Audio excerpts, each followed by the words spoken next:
창원 터널 앞 화물차 폭발 사고에 대한 수사가 진행되고 있습니다. 기름통을 싣고 가던 화물차가 사고 직전 지그재그로 운행한 모습이 포착이 됐습니다. 네, 그럼 현장 취재기자 연결해 보겠습니다. 정용진 기자, 어제 그야말로 전쟁터였던 도로 이제 좀 정리가 됐습니까? 네, 어제 참혹한 폭발 사고가 일어났던 창원 터널 앞 도로에 나와 있습니다. 화재로 불에 타 뼈대만 남았던 차량은 현재 모두 치워졌는데요. 하지만 기름통에 떨어졌던 중앙 분리대는 폭발 충격과 열기로 시커멓게 그을렸는데요. 피해 흔적은 곳곳에 남아 있습니다. 사고는 어제 오후 1시 20분쯤 발생했습니다. 김해에서 창원 방향으로 달리던 화물차가 중앙 분리대를 들이받으며 폭발이 시작됐는데요. 화물차에 실려있던 윤활유통 수십 개가 주행 차선과 반대 차선에 떨어지면서 차량에 불이 옮겨 붙었습니다. 차량 10대가 탔고 화물차 운전자 등 3명이 그 자리에서 숨졌습니다. 사고 직전 화물차가 지그재그로 운전하는 모습이 주변 차량의 블랙박스에 포함됐는데요. 경찰은 졸음운전이나 브레이크 파열 등 차량 결함 가능성에 무게를 두고 있습니다. 잠시 뒤 11시부터 경찰은 국가수등과 함께 현장 감식도 실시하는데요. 뼈대만 남은 화물차는 현재 사고 현장 옆 공터로 옮겨졌습니다. 화물차에 실렸던 윤활유와 시료를 채취해 정밀 분석을 의뢰할 예정입니다. 이를 통해 윤활유가 위험물질로 분류됐는지와 화물차의 가정 여부를 판단키로 했습니다. 지금까지 경남 창원 화물차 사고 현장에서 채널A 뉴스 정용진입니다. 네, 오늘은 두 분 모셨습니다. 백현주 동아방송예술대 교수, 김태현 변호사 나와 있습니다. 네, 안녕하세요. 네, 어제 경남 창원에서 그야말로 날벼락 같은 사고가 났습니다. 저희 영상을 보면서 얘기를 나눠봐야 할 것 같은데요. 어제 그 트럭이죠. 5톤 트럭이, 5톤 화물차가 갑자기 기우등 하더니 저렇게 분리대를 들이받고요. 그런데 문제는 실려있던 저 유류, 기름통들이 다 흘러내리면서 폭발했고, 그래서 5명이 다치고 지금 3명이 숨진 사건이거든요, 변호사님. 네. 이거 글쎄요. 사고 원인 밝히는 것도 쉽지 않을 것 같아요. 그렇죠. 일단 왜 이제 주변 사람들 목격자들 얘기를 들어보면 네. 차가 이제 약간 내리막길 아니겠습니까? 그렇죠. 거기서 조금 오히려 가속이 되는 상태에서 차가 좀 기우뚱했다라는 이제 증언들이 있고요. 지금 네. 블랙박스 화면을 봐도 그렇습니다. 근데 문제는 왜 그랬는지에 대해서 저 운전자가 지금 사망했기 때문에 물어볼 수가 없습니다. 혹시 운전자가 술을 마셨는지 아니면 졸음 운전을 했는지 그 부분에 대해서 알아낼 수가 없고, 그러면 이제 운전자가 이미 사망을 그렇죠. 했기 때문에. 예. 그리고 혹시 그런 브레이크 제동이 안 된 차량에 결함이 있는가 여부를 좀 따져봐야 되는데, 아시겠지만 지금 차량이 폭발로 거의 전소가 된 상태이기 때문에 네. 과연 그것도 가능할까라고 해서 뭐 지금 경찰에서 다각도로 조사를 하고는 있지만 사고 원인을 밝혀내는 것이 그다지 쉬워 보이지는 않습니다. 네. 영상만 봐도 사고 당시에 얼마나 참혹했고 전쟁터 같았는지 알 수 있을 것 같습니다. 그래서 사고 당시에 그야말로 전쟁 영화를 찍는 줄 알았다, 지옥이었다, 이런 증언들이 잇따라 나오고 있는데요. 저희 현장 취재 기자가 직접 생생한 목소리를 들어봤습니다. 비명 들고 앞에는 불길이 휩싸여 있고, 차들이 이제 안 터진 차들은 사람들이 탈출하고 있었거든. 계속 터졌어요, 전체적으로. 와, 근데 그런 거는 근데 진짜 전쟁 영화 아니면 볼 수 없는 거. 운전 하늘 쪽에 불 붙었으니까 그냥 뛰어내렸어요. 차 다 타버렸어요. 기름 드럼 실려 있어서 차에 불 붙어가지고 이거 또 뛰어내렸어요. 이 신발을 안 신고 운전하고 있어서 피곤해서 뭐 차 완전 못 써요. 와, 한 몫도 없어요. 다 타버렸어요, 완전. 네, 백 교수님, 사망자 가운데 23살의 배모 씨가 있는데 여성이고요. 사회 초년병이었다고 합니다. 정규직으로 이제 채용이 돼서 너무 기뻐서 이달도 외근 나가는 중이었다고 하더라고요. 네, 세무서에 세금 신고하러 가는 길이었다라고 전해지고 있는데요. 안타깝지 않은 죽음이 어디 있겠습니까? 근데 정말 이 사연을 듣고 보니까 눈물 없이는 들을 수 없는 사연이었습니다. 예. 23살인데 요즘 취업이 많이 어렵지 않습니까? 그럼요. 정규직 되는 게 꿈이었었고 석 달 전에 정규직이 됐는데 예. 큰 회사로 옮겨갔지만 좀 거리가 있어서 어머니가 타던 차량을 물려받아서 엄마가 주신 차예요. 네, 그 차를 타고서 또 업무를 보러 가던 길이었다라는 거죠.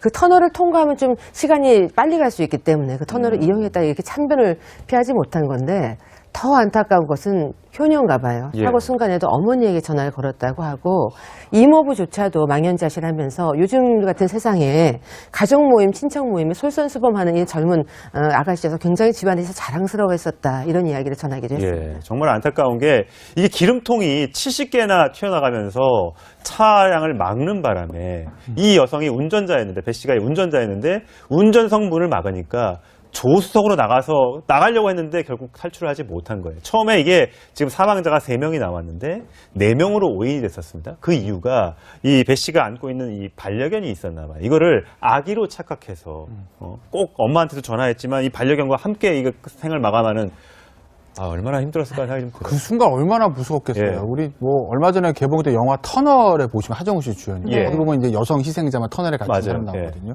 그 여성도 이제 제 기억에 강아지 안고 있어요. 있었고 엄마한테 전화하는 장면이 나옵니다. 마치 뭐 좀 데자뷰처럼 그 장면이 생각이 나는데 굉장히 무섭고 고통스럽지 않겠습니까? 그러니까 나름대로 조수적으로 탈출하려고 했을 거예요. 그런데 예. 이제 충돌하는 순간 차량이 좀 파손이 되면 그렇겠죠. 안전벨트가 풀리지 않는 경우들도 있고 문이 이제 잘 열리지 않는 그런 경우도 있거든요. 차가 충격을 받으면 조금 찌그러지면서요.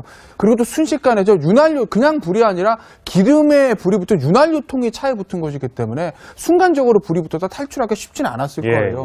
그래서 저렇게 저차한 것 같은데요. 지금 예.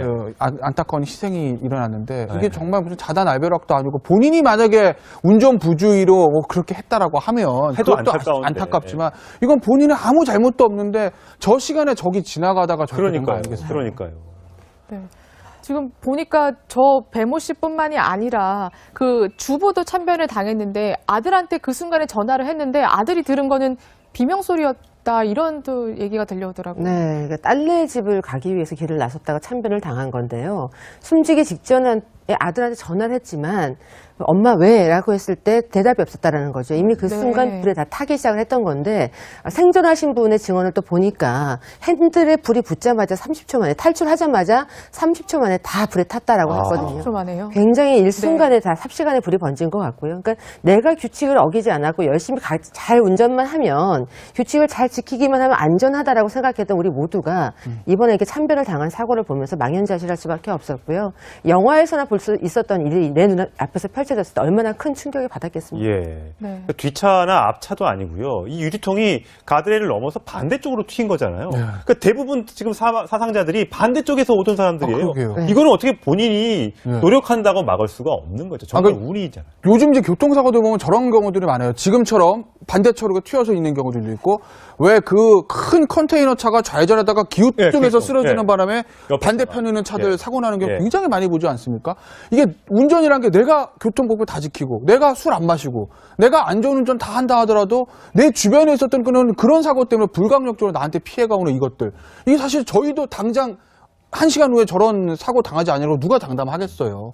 그러니까 이걸 어떻게 보면 제도적으로 막을 수 있는 방법이 있는 것도 아니고. 근데 보면 가드레일이라는 게 있잖아요. 보면 한 그 남자 허리춤에 오는 거 봐서 한 1m 가까이 될 것 같은데 저게 사고를 그러니까 반대쪽에서 오는 차선들과의 정면 충돌을 방지하기 위해서 만들어놨는데도 저게 넘어서 기름통이 튀는 걸 어떻게 막을 수가 있습니까? 그러니까 이 가드레일 우리가 뭐 가드레일 뭐 3m, 4m 할 수도 없는 거고 기본적으로 말씀하신 대로 차량이 반대편으로 튀어나가는 거 막기 위한 게 가드레일입니다.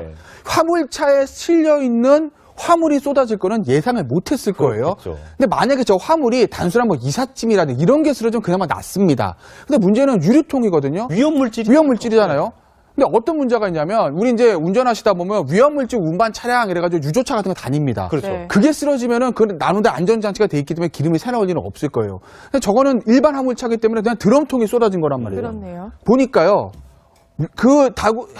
가지고 다니는 그 기름들이 5,000리터가 넘으면 위험물 운반 차량에다가 운반해야 된다는 거예요. 드럼통 같은 경우. 그 유조차 같은 5,000리터니까 5톤이에요. 딱 5톤 차네요. 근데 지금 저 차에 실려있던 것을 우리가 추정을 해보니까 200리터짜리 드럼통 20개, 18통, 18리터짜리 드럼통 50개. 그럼 다 더해보세요. 5,000 됩니까? 안 됩니까? 안 됩니다. 안 되네요.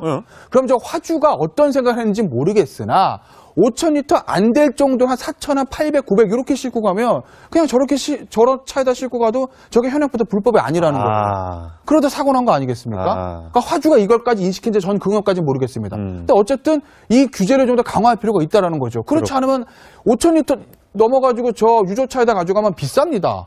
화물차에다 드럼 주시고 가면 싸요. 그렇군요. 그리고 하주들 다 저렇게 하는 거 아니겠어요? 아. 사고 나면 누가 책임지죠? 의뢰할 예정입니다. 이를 통해 윤활유가 위험물질로 분류됐는지와 화물차의 가정 여부를 판단키로 했습니다. 지금까지 경남 창원 화물차 사고 현장에서 채널A 뉴스 정용진입니다. 네, 오늘은 두 분 모셨습니다. 백현주 동아방송예술대 교수, 김태현 변호사 나와 있습니다. 네, 어서 오세요. 안녕하세요. 안녕하세요. 네, 어제 경남 창원에서 그야말로 날벼락 같은 사고가 났습니다. 저희 영상을 보면서 얘기를 나눠봐야 할 것 같은데요. 어제 그 트럭이죠. 5톤 트럭이 오토 화물차가 갑자기 기우등 하더니 저렇게 분리대를 들이받고요. 그런데 문제는 실려있던 저 유류, 기름통들이 다 흘러내리면서 폭발했고, 그래서 5명이 다치고 지금 3명이 숨진 사건이거든요, 변호사님. 네. 이거 글쎄요. 사고 원인 밝히는 것도 쉽지 않을 것 같아요. 그렇죠. 일단 왜 이제 주변 사람들 목격자들 얘기를 들어보면 네. 차가 이제 약간 내리막길 아니겠습니까? 그렇죠. 거기서 조금 오히려 가속이 되어 있는 상태에서 차가 좀 기우뚱했다라는 이제 증언들이 있고요. 지금 네. 블랙박스 화면을 봐도 그렇습니다. 근데 문제는 왜 그랬는지에 대해서 저 운전자가 지금 사망했기 때문에 물어볼 수가 없습니다. 혹시 운전자가 뭐 술을 마셨는지 아니면 졸음운전을 했는지 그 부분에 대해서 알아낼 수가 없고, 그러면 이제 운전자가 이미 사망을 했기 그렇죠. 때문에. 예. 그리고 혹시 그런 브레이크 제동이 안 된 차량에 결함이 있는가 여부를 좀 따져봐야 되는데, 아시겠지만 지금 차량이 폭발로 거의 전소가 된 상태이기 때문에 네. 과연 그것도 가능할까라고. 정규직 되는 게 꿈이었었고 석 달 전에 정규직이 됐는데 예. 큰 회사로 옮겨갔지만 좀 거리가 있어서 어머니가 타던 차량을 물려받아서 엄마가 주신 차예요. 네, 그 차를 타고서 또 업무를 보러 가던 길이었다라는 거죠. 그 터널을 통과하면 좀 시간이 빨리 갈 수 있기 때문에 그 터널을 이용했다 이렇게 참변을 피하지 못한 건데, 더 안타까운 것은 효녀인가 봐요. 예. 사고 순간에도 어머니에게 전화를 걸었다고 하고, 이모부조차도 망연자실하면서 요즘 같은 세상에 가족 모임, 친척 모임에 솔선수범하는 이 젊은 아가씨여서 굉장히 집안에서 자랑스러워했었다, 이런 이야기를 전하기도 했습니다. 예, 정말 안타까운 게 이게 기름통이 70개나 튀어나가면서 차량을 막는 바람에 이 여성이 운전자였는데, 배 씨가 운전자였는데 운전석 문을 막으니까 조수석으로 나가려고 했는데 결국 탈출을 하지 못한 거예요. 처음에 이게 지금 사망자가 3명이 나왔는데 4명으로 오인이 됐었습니다. 그 이유가 이 배 씨가 안고 있는 이 반려견이 있었나 봐요. 이거를 아기로 착각해서 꼭 엄마한테도 전화했지만 이 반려견과 함께 이거 생을 마감하는, 얼마나 힘들었을까 생각이 좀 들어요. 그 순간 얼마나 무서웠겠어요. 예. 우리 뭐 얼마 전에 개봉된 영화 터널에 보시면 하정우 씨 주연이. 예. 거기 보면 이제 여성 희생자만 터널에 갇힌 맞아요. 사람 나오거든요. 그 여성도 이제 제 기억에 강아지 안고 있어요. 있었고 엄마한테 전화하는 장면이 나옵니다. 마치 뭐 좀 데자뷰처럼 그 장면이 생각이 나는데 굉장히 무섭고 고통스럽지 않겠습니까? 그러니까 나름대로 조수적으로 탈출하려고 했을 거예요. 그런데 예. 이제 창원 터널 앞 화물차 폭발 사고에 대한 수사가 진행되고 있습니다. 기름통을 싣고 가던 화물차가 사고 직전 지그재그로 운행한 모습이 포착이 됐습니다. 네, 그럼 현장 취재 기자 연결해 보겠습니다. 정용진 기자, 어제 그야말로 전쟁터였던 도로 이제 좀 정리가 됐습니까? 네, 어제 참혹한 폭발 사고가 일어났던 창원 터널 앞 도로에 나와 있습니다. 화재로 불에 타 뼈대만 남았던 차량은 현재 모두 치워졌는데요. 하지만 기름통에 떨어졌던 중앙 분리대는 폭발 충격과 열기로 시커멓게 그을렸는데요. 피해 흔적은 곳곳에 남아 있습니다. 사고는 어제 오후 1시 20분쯤 발생했습니다. 김해에서 창원 방향으로 달리던 화물차가 중앙 분리대를 들이받으며 폭발이 시작됐는데요. 화물차에 실려있던 윤활유통 수십 개가 주행 차선과 반대 차선에 떨어지면서 차량에 불이 옮겨 붙었습니다. 차량 10대가 탔고 화물차 운전자 등 3명이 그 자리에서 숨졌습니다. 사고 직전 화물차가 지그재그로 운전하는 모습이 주변 차량의 블랙박스에 포함됐는데요. 경찰은 졸음운전이나 브레이크 파열 등 차량 결함 가능성에 무게를 두고 있습니다. 잠시 뒤 11시부터 경찰은 국가수동과 함께 현장 감식도 실시하는데요. 뼈대만 남은 화물차는 현재 사고 현장 옆 공터로 옮겨졌습니다. 화물차에 실렸던 윤활유와 시료를 채취해 정밀 분석을 충돌하는 순간 차량이 좀 파손이 되면 그렇겠죠. 안전벨트가 풀리지 않는 경우들도 있고 문이 이제 잘 열리지 않는 그런 경우도 있거든요. 차가 충격을 받으면 조금 찌그러지면서요. 그리고 또 순식간에 윤활유 그냥 불이 아니라 기름에 불이 붙은 윤활유통이 차에 붙은 것이기 때문에 순간적으로 불이 붙어서 탈출하기 쉽지는 않았을 거예요. 예. 그래서 저렇게 아유, 저차한 것 같은데요. 지금 예. 안타까운 희생이 일어났는데 이게 네. 정말 무슨 자단 알베락도 아니고 본인이 만약에 운전 부주의로 뭐 그렇게 했다라고 하면 해도 그것도 안타까운데. 안타깝지만 이건 본인은 아무 잘못도 없는데 저 시간에 저기 지나가다가 저렇게 된거 그러니까요. 아니겠어요? 그러니까요. 네. 지금 보니까 저 배모 씨뿐만이 아니라 그 주부도 참변을 당했는데 아들한테 그 순간에 전화를 했는데 아들이 들은 거는 비명소리였다 이런 또 얘기가 들려오더라고요. 네, 그러니까 딸네 집을 가기 위해서 길을 나섰다가 참변을 당한 건데요. 숨지기 직전에 아들한테 전화를 했지만 엄마 왜? 라고 했을 때 대답이 없었다라는 거죠. 이미 그 네. 순간 불에 다 타기 시작을 했던 건데 생존하신 분의 증언을 또 보니까 핸들에 불이 붙자마자 30초 만에 탈출하자마자 30초 만에 다 불에 탔다라고 했거든요. 30초 만에요? 굉장히 일순간에 다 삽시간에 불이 번진 것 같고요. 그러니까 내가 규칙을 어기지 않았고 열심히 잘 운전만 하면 규칙을 잘 지키기만 하면 안전하다라고 생각했던 우리 모두가 이번에 이렇게 참변을 당한 사고를 보면서 망연자실할 수밖에 없었고요. 영화에서나 볼 수 있었던 일이 해서 뭐 지금 경찰에서 다각도로 조사를 하고는 있지만 사고 원인을 밝혀내는 것이 그다지 쉬워 보이지는 않습니다. 네. 영상만 봐도 사고 당시에 얼마나 참혹했고 전쟁터 같았는지 알 수 있을 것 같습니다. 그래서 사고 당시에 그야말로 전쟁 영화를 찍는 줄 알았다, 지옥이었다 이런 증언들이 잇따라 나오고 있는데요. 저희 현장 취재 기자가 직접 생생한 목소리를 들어봤습니다. 비명 들고 앞에는 불길이 휩싸여 있고 차들이 이제 안 터진 차들은 사람들이 탈출하고 해서 그래. 계속 터졌어요, 전체적으로. 와, 근데 그런 거는 근데 진짜 뭐 전쟁 영화 아니면 볼 수 없는 거. 운전 하늘 쪽에 불 붙었으니까 그냥 뛰어내려서 차 다 타버려요.